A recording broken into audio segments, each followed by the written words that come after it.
सबसे पहले मैं आप सभी का अपने YouTube चैनल लीगल स्टोर में स्वागत करता हूं। तो अगर आपको हमारी वीडियो अच्छी लगे तो वीडियो को लाइक कर देना, चैनल को सब्सक्राइब कर देना।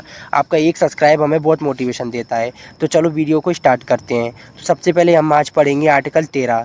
आर्टिकल 13 में बताता है कि अगर जैसे कोई भी लॉ है, फॉर एग्जाम्पल सपोज़ करो पार्लियामेंट ने कोई लॉ बनाया, अगर वो लॉ फंडामेंटल राइट्स के साथ कॉन्फ्लिक्ट पैदा कर रहा है, जैसे कि फंडामेंटल राइट्स में लिखा है जैसे कि राइट टू इक्वलिटी है, मान लो फंडामेंटल राइट्स में लिखा है राइट टू इक्वलिटी, ठीक है। अगर कोई लॉ ऐसा बना देती है जो कि इक्वलिटी को वायलेट कर रहा है, देन उस कंडीशन में उस लॉ को कैसे ख़त्म किया जाएगा, इसके बारे में हमें बताता है आर्टिकल 13। तो सीधे मुद्दे की बात पर आते हैं कि कैसे इसे ख़त्म किया जाएगा। तो हमारा आर्टिकल 13 सब क्लॉज 1 कहता है कि अगर संविधान प्री कॉन्स्टिट्यूशन लॉ के बारे में बताता है, इसका मतलब संविधान बनने से पहले का अगर कोई लॉ है तो उसे कैसे ख़त्म किया जाएगा। उसके बाद हमारा आर्टिकल 13 सब क्लॉज 2 बताता है पोस्ट कॉन्स्टिट्यूशन लॉज के बारे में, मतलब कि संविधान लागू होने के बाद अगर हमारा कोई लॉ बनाता है पार्लियामेंट और उस लॉ को वो लॉ हमारा फंडामेंटल राइट्स को वायलेट कर रहा है, देन उस कंडीशन में उस लॉ को कैसे ख़त्म किया जाएगा, इसके बारे में बताता है आर्टिकल 13 सब क्लॉज 2।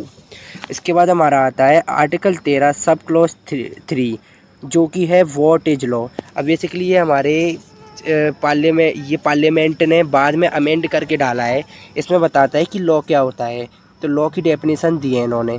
तो हम कानून के छात्र हैं तो लॉ की डेफिनेशन जानना तो ज़रूरी है ही। इसमें बताते हैं कि लॉ इंक्लूड्स, लॉ में क्या क्या आता है, ordinance, order, bylaw, rule, regulation, notification, custom और यूजेस, ये सारी चीज़ें हमारी लॉ में इंक्लूड्स होती हैं। उसके बाद है हमारा आर्टिकल 13(3) सब क्लॉज बी जो कि हमें बताता है what's are pre constitutional law, मतलब कि संविधान बनने से पहले के लॉज क्या थे उनकी डेफिनेशन देता है। तो कोई भी ऐसे लॉ इन फोर्स जो कि इंक्लूड्स, क्या इंक्लूड है इसमें, पास बाय लेजिस्लेचर यानी पार्लियामेंट ने पास किए हैं वो सारे जो कि हमारे कॉन्स्टिट्यूशन बनने से पहले पार्लियामेंट ने पास किए हैं, वो इसके अंदर आ जाएंगे। अब है हमारा आर्टिकल 13 सब क्लॉज 4 जो कि हमारा आर्टिकल 13 का लास्ट सब क्लॉज है।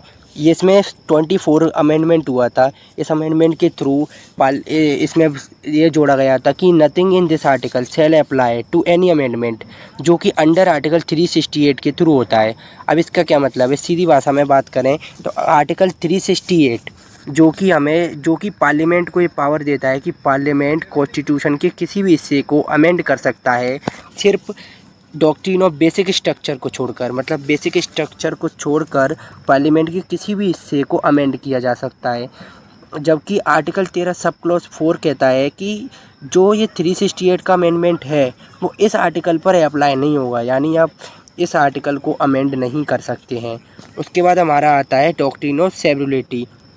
ये डॉक्ट्रिन क्या कहती है, बेसिकली डॉक्ट्रिन ऑफ सेवरेनिटी, हम सिंपल सी बात करें, सिंपल सी लैंग्वेज में बात करें तो डॉक्ट्रिन ऑफ सेवरेनिटी कहती है कि अगर कोई भी लॉ है जो कि फंडामेंटल राइट्स के साथ कॉन्फ्लिक्ट पैदा कर रहा है, तो उस कंडीशन में क्या करेंगे कि हम पूरे लॉ को ना हटा करके, पूरे की पूरे लॉ को ना हटा करके सिर्फ एक पार्ट को हटा देंगे। अब इसका क्या मतलब है, इसे एक एग्जांपल से समझते हैं, एक केस लॉ से समझते हैं। अब ये हमारे कुछ लैंडमार्क केस हैं। सबसे पहले हमारा केस है A.K. गोपालन वर्सेस स्टेट ऑफ मद्रास।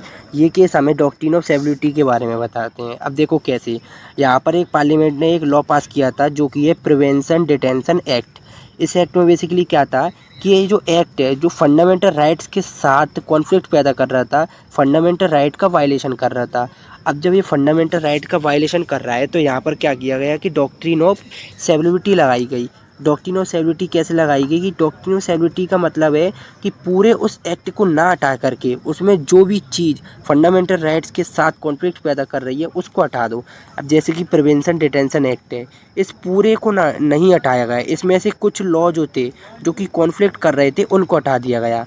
तो ये हमारा पहला लैंडमार्क केस है। उसके बाद हमारा सेकेंड जो इम्पोर्टेंट केस हुआ वो था state of Bombay versus FN Balsara. Basically इस एक्ट में क्या हुआ था, इस केस लॉ में हमारा बॉम्बे प्रोविजन एक्ट पास किया था पार्लियामेंट ने, ठीक है। तो ये जो बॉम्बे प्रोविजन एक्ट है ये हमारे फंडामेंटल राइट्स को वायलेट कर रहा था। तो यहाँ पर क्या किया गया कि डॉक्ट्रिन ऑफ सेवरेनिटी अप्लाई की गई थी जिसके थ्रू पूरे के पूरे बॉम्बे प्रोविजन एक्ट को ना हटा करके इसमें जो इम्पोर्टेंट जो पार्ट्स थे जो कि फंडामेंटल राइट्स को वायलेट कर रहे थे उनको यहाँ से हटा दिया गया था।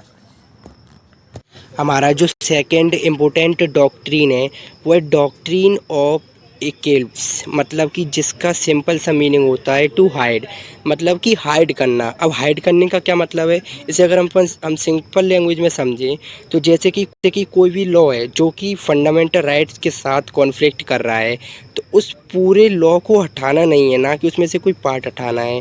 क्या करना है कि उस लॉ को हमें, फंडामेंटल राइट्स को नहीं, उस लॉ को हमें हाइड कर देना है।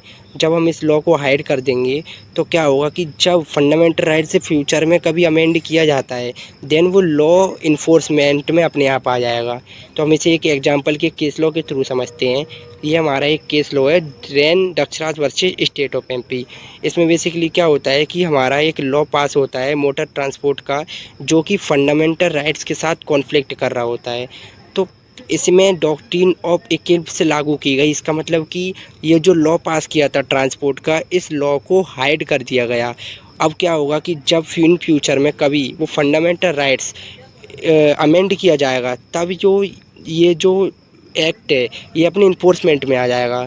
तो दोस्तों आज की वीडियो में बस इतना ही थी। अगर आपको वीडियो अच्छी लगी हो तो लाइक करना, चैनल को सब्सक्राइब करना। Thank you.